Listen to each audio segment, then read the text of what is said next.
एक समय की बात है। एक छोटे से गांव में माधव नाम का एक किसान रहता था।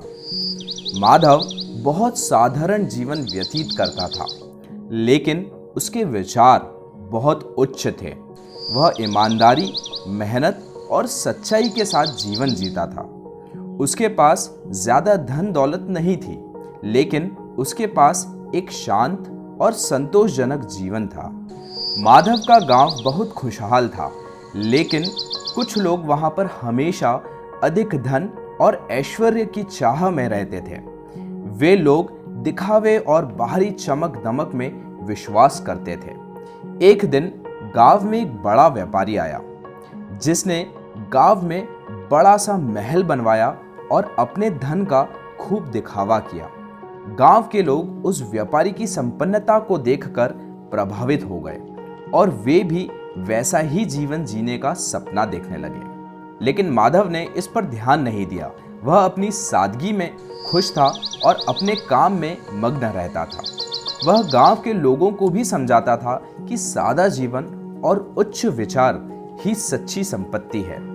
एक दिन गांव में अचानक अकाल पड़ गया। बारिश न होने के कारण फसलें सूख गई और लोगों को खाने के लाले पड़ गए।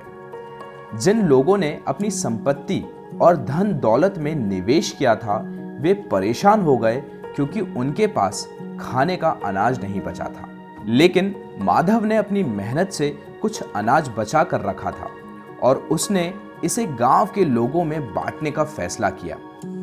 उसने उन लोगों की मदद की जो पहले उसकी सादगी का मजाक उड़ाते थे। गांव के लोग उसकी उदारता और दयालुता से बहुत प्रभावित हुए। अकाल के बाद जब स्थिति सामान्य हुई, तो गांव के लोग समझ गए कि माधव की सादगी और उच्च विचार ही सच्चा धन है। उन्होंने यह भी समझा कि दिखावे और धन दौलत की चमक केवल अस्थायी होती है, जबकि सादा जीवन और उच्च विचार हमें स्थायी सुख और शांति प्रदान करते हैं। गांव के लोगों ने माधव से सीखा कि जीवन में सादगी और उच्च नैतिक मूल्यों का पालन करना ही सच्चा सुख है।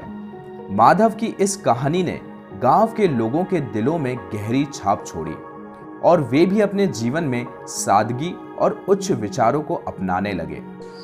इस कहानी से हमें यह सीखने को मिलता है कि सादा जीवन और उच्च विचार ही सच्चा सुख प्रदान करते हैं। दिखावे और धन दौलत की चमक अस्थायी होती है, लेकिन सरलता, ईमानदारी और सच्चाई पर आधारित जीवन हमें स्थायी शांति और संतोष देता है। हमें अपने जीवन में सादगी और उच्च नैतिक मूल्यों का पालन करना चाहिए, ताकि हम जीवन में सच्ची खुशी पा सकें।